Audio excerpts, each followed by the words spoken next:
Hi, my name is Tamara, and you're watching Things Even a Monkey Should Know. Hello, hello! Thank you so much for joining me again today. As you know, if you've watched some of my other videos, I am not a professional anything except artist, but I have learned there are a number of things around my house and out in my yard and on my cars even that I can do myself and often save myself time, money, and aggravation. Hopefully you have saved those things now too. Today, we are going to be stripping. Not that kind of stripping, you're hilarious.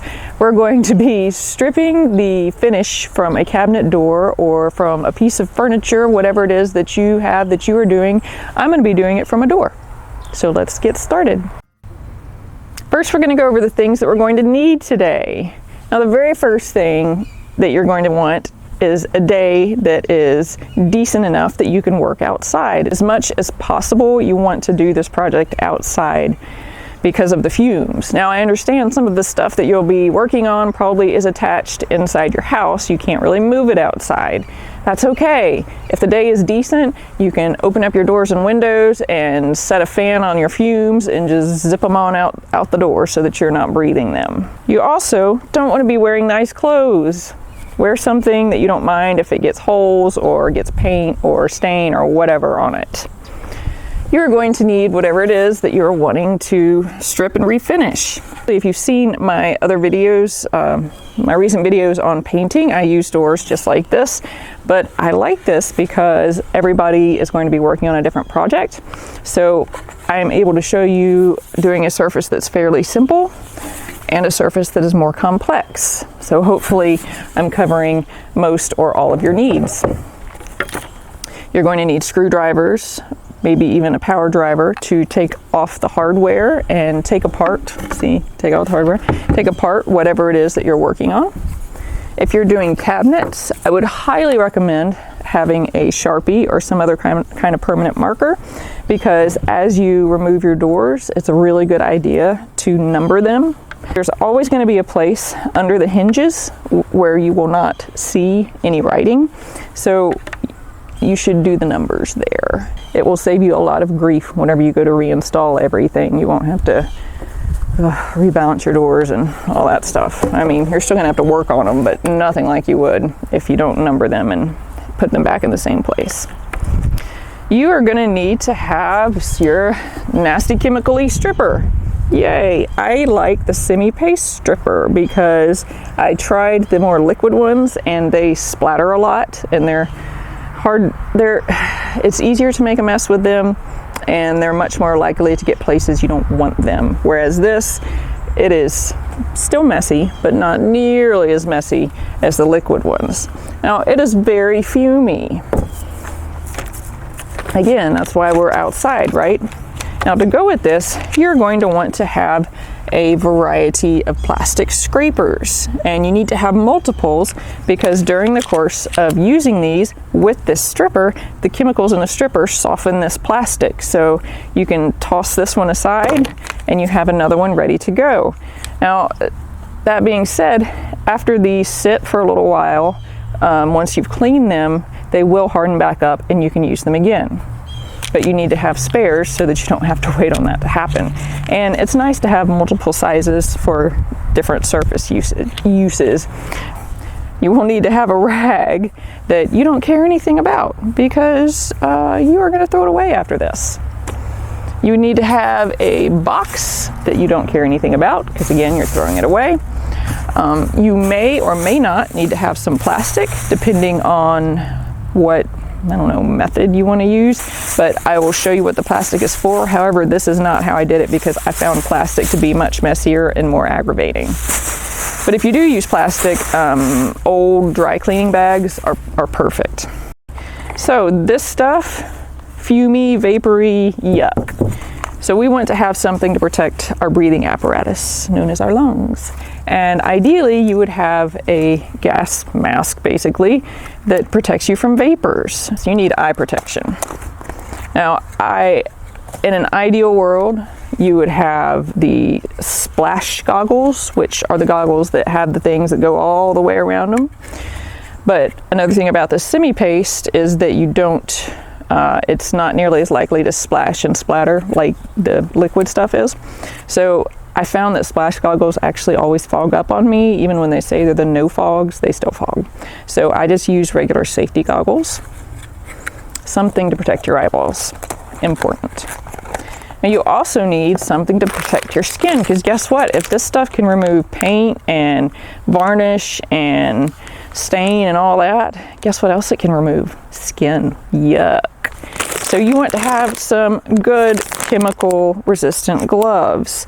Now this is different than like the nitrile or the latex gloves. Those are not thick enough and they will disintegrate within minutes, maybe seconds of coming into contact with that stuff. Can't use kitchen gloves either. Those are not thick enough. So make sure that you get some chemical resistant gloves. That being said, you are going to need some nitrile gloves or some kind of thinner gloves, because you will be setting these aside at some moment and you will need to be able to clean them without touching them. You will need to have some 180 sandpaper. That's all that we're going to be using today is 180. You will need, well, you don't have to have this, but it is helpful. If you have a palm sander, it'll save you a lot of effort. You will need to have an old paintbrush that you don't care anything about, that you can use for cleaning things off a little bit. So don't use one of your good ones. And it looks like that's it. So we are ready to start. First things first, you all. We're going to go ahead and we are going to remove all the hardware from our door. So we'll go ahead and write, I'm just going to write a number 1 up here, because even though I am not reinstalling these doors on anything, I want to remind you to write these things, to put numbers on your doors, or you can use letters or whatever. You can use little pictograms. I don't care. Just do what you can to make it easier on yourself to find where your doors go again. I promise, it does make a difference when you go to reinstall everything. Now, whenever I did the prep for painting video, we actually needed to use some Goo Gone type stuff on these doors, but because we are just using such an aggressive stripper on them, we definitely do not need to use any Goo Gone or do any excess cleaning. If they're dusty, you can definitely brush them off with your paintbrush, but other than that, I wouldn't mess with it, because we're about to be using some really toxic stuff on them anyways. I am going to sacrifice my lungs just a little bit so that I can tell you what I'm doing as I'm doing it, and so that you can see exactly what I'm doing. Obviously, I'm going to go ahead and put on my gloves, and I am going to put on my eye protection, so at least I've got the minimum there. Basically, we are ready to go with starting on stripping this door. So there's a couple of different ways that you can do it, and number 1, I like to pour my stripper out onto a rag. There, see how it doesn't just come charging out? Kind of smells like gasoline. Ugh. So I like to get a blob of it on my rag. And now you can actually take and you can coat this entire door in this stuff and cover with plastic as you go, because this stuff does dry out really quickly and you need it to be wet when you're trying to scrape it back off. Now, I found that I wound up with a huge mess, and I still had dried spots on my doors and my cabinet whenever I tried to use the plastic, and on top of that, I wound up with this gunk all over the plastic, and then it got on me and it got on anything that it touched, and it was such a mess. So instead of doing that, now you may have a situation in which this is the only option. This is why I wanted to tell you about it. This was not a good option for me. So what I preferred to do is to work, instead of trying to work over the whole thing at one time, I preferred to go ahead and just put a bit of this glop in a fairly small area. It is going to blur your numbers if you wrote numbers on your door. So just try to stay off of those. And then all that you're doing is you are scraping. See that stuff that comes off? Disgusting, but that is your finish that you're getting rid of. So once I have my finish scraped up, and you may have to go over it a couple of times, it depends on exactly how thick the finish is on here, because you have to get, basically, in my case, I have to get the varnish off and then the stain. And then I like to wipe it into whatever my throwaway box is, because otherwise, how in the world are you supposed to get are you supposed to get your scraper clean so that you can continue to use it? But you see how that is already a different color from this area here? And just like with painting, I do like to scrape with the grain when possible. So if I can scrape, see that going up that way, you can scrape against it, but it's just, in general, it is a good practice to always go with the grain. Now look, over the course of this project, whatever you're doing, I'm hoping, let me double check that you can see the box that I'm dumping into. There you go. It looks nasty. There, that's going to block your view though, but at least you see what it looks like. Over the course of this project, you're going to have to turn your box, you know, because you're going to wind up with an area so gunked up right here that nothing will scrape off there anymore. Now, if your stripper does happen to dry before you can get it off, that's actually okay. You can just re-wet it with another round of goo, and it'll just come right off. Because I did have that happen several times. For the most part though, it comes off, you know, pretty well. But you see how you can see the difference actually. Let me just go ahead and do a second round of scraping here.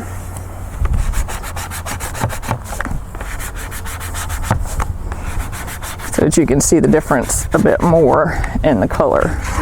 Now we have a few things that we're going to be doing today to get our final product really prepared for refinishing. But this is the first and to me the worst step, and it's mostly just because I really hate working with really fumey, gross chemicals. But you see that? See how much lighter and less orange this is than this? It's already getting better. So I'm going to, now that you have seen the beginning of this, I'm going to go ahead and put on my breathing protection so that I don't fall out. And I will talk to you again when we get to the other side of the door.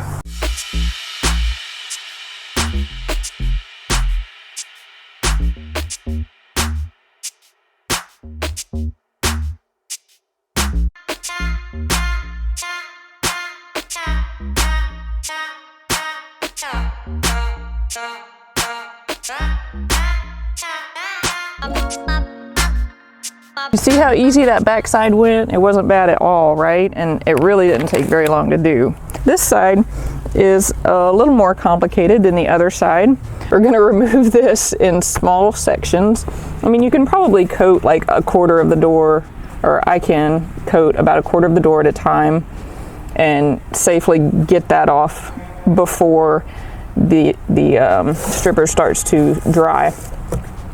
But right in here, so we're still going to do this even right in here. We're going to do this with the grain too. We'll be able to get that off. Show you a little bit in regular motion before we change over into fast motion so that you guys don't lose your interest in watching this very interesting process. Now, this is a good place to have the, oh goodness, to have the smaller putty knives, because we have all of these little cracks and crevices that we're getting down into. And our goal is to get as much, or maybe even all, of the color off of here. Definitely as much as possible. But did you see how I went even around the edges somewhat? on the other side. Basically, if I could see it on the other side, I was gonna remove it. So I didn't wait until the very end to do those edges. Now this stuff up here, I can see where the stain got caked up here, so that's probably gonna take several tries to get that off. But basically, we're just gonna do the same thing. Guess I could start with my bigger one up here, since this is still a nice big flat area. See, it is already starting to dry a little bit. That's okay. And then I found that using the corner of my putty knife makes it easier to get down into the carved areas of this door.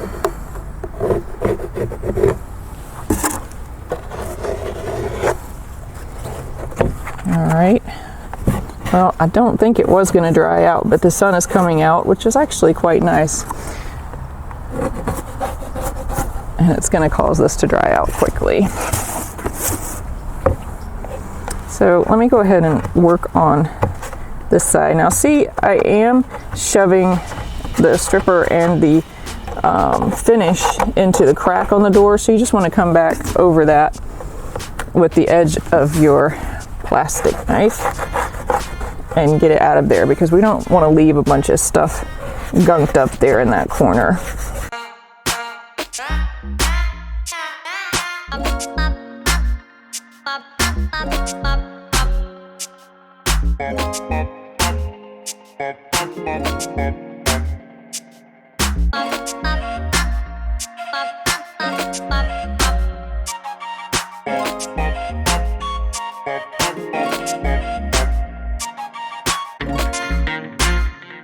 I did forget to tell you that I like to have a little roll of paper towels around, so that when I get to the end of this mess and my rag is, it's not quite unusable, but almost, I want to go ahead and wipe up any excess goo that I accidentally may have left on this door, or whatever it is that you are working on, and go ahead and wipe off those edges. Did you see?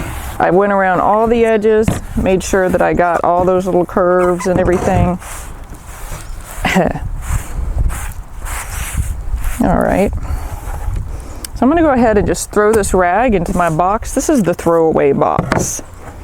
And I do want to go ahead also and clean up my scrapers before that stuff gets totally gunked onto them, and see how well, I mean, it just wipes right off. I'm going to take my old paintbrush, and you see how there's just like paint stripper boogers all over this? Just going to go ahead and get those off. And there's still going to be some stuff stuck in the cracks a little bit, but that's okay, we'll get them off. And there may be some roughing up here. I don't know if you can see this on the door front or not, but just some stuff kind of roughed up and stuck on there, but that's okay, because after we're done just brushing this stuff off, which the main reason is just to keep it from producing chemical dust in a minute. The back actually was very cooperative, because it didn't have all of those additional little carved areas that collect gunk. That's pretty good. So now we are going to sand. Now I almost forgot that we actually need to wipe down our chemical gloves too. So go ahead and put on your second set of gloves and just get a little paper towel, a little one, big one, whatever. And go ahead, and these, I think I pretty well got them wiped down. But you see, can you see this right here? This is where that stuff is starting to eat into the gloves already. So they're still usable for a while, but some of that finish on the gloves is starting to come off, which is why I said make sure that you have this kind of glove and not some kind of thin glove to use with that goo. Oh, look, you can really see it on this one. Look at that. Yeah. I did learn to have a couple of pairs on hand when working with chemicals like this. So those gloves are clean. If you've not ever used a palm sander before, they are very awesome. They take, you know, those full-size sheets of sandpaper that you can get? Well, they come in this. Well, a palm sander takes 1/4 of one of these. So if you fold it in half, fold it in half.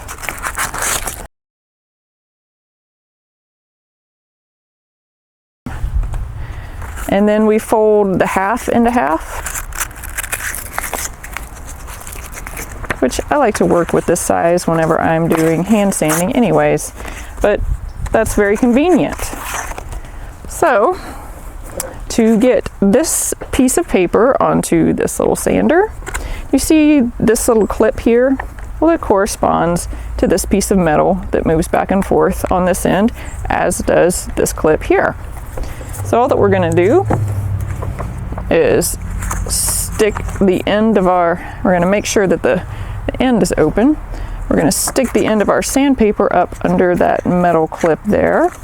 Fold this, and it has a little latch or an edge that it catches on. And then we're going to do the same on the other end. And then you have your sandpaper attached. And now for this kind of collects dust, not real great, but I'll take what I can get. So your palm sander is going to come with basically a little punch, and you want to line up the plastic tabs on either side of the sander. And then you want to give it a good squeeze, and then you've got your holes punched out so that you can at least have a nominal amount of dust sucked into the little bag on the back. So all that we're going to do is just sand this off. So we want to just get it cleaned up. It's kind of rough right now because the chemicals in that stuff kind of roughed up the wood. A palm sander sands basically in an orbital pattern. So with an orbital sander, it's just habit for me to go with the grain, but you don't have to. Now, up in these crevices, we are going to have to hand sand, and I'm going to do the same thing here. I'm going to sand for a bit slowly, and then I'll speed myself up, and then we'll do the same on the front so that you can see me get into all those nooks and crannies on the front.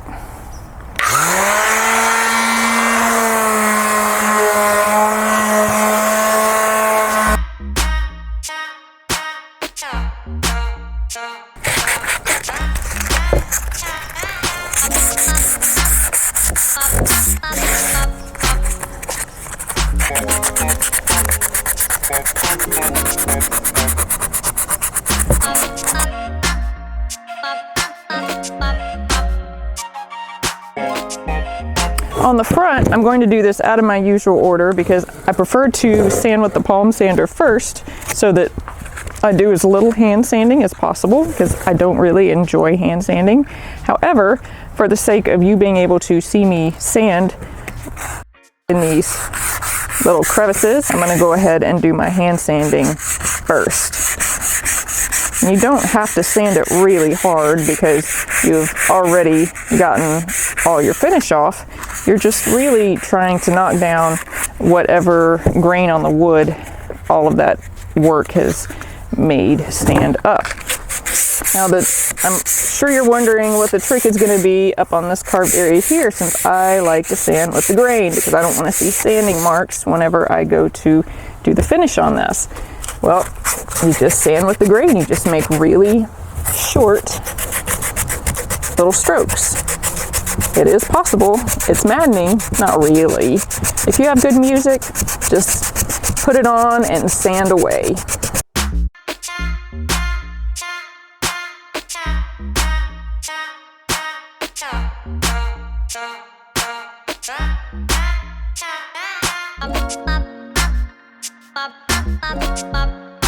Now that we have our stuff sanded, I would take your brush that you were using earlier. I would go ahead and brush off the bulk of the dust so that you can see exactly what you did. And this will show you if you missed any spots. Like I can see where I missed spots already.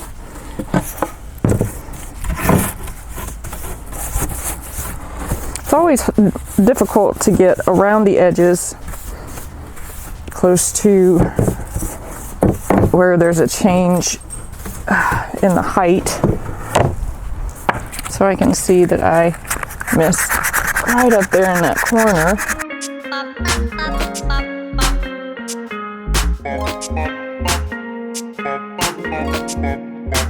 Now that I have this sanded and dusted, I'm going to go around and check it over one more time. And you see up here on the top where there's just some gunk that got down in there that I guess was from our stripper. Well, I'm going to take one of these little plastic putty knives. I'm just going to run it through here and get any excess, anything that's stuck down in there out. And after I've done this, I may find that I need to sand it, but I don't think I will. But if you do, don't skimp on this part.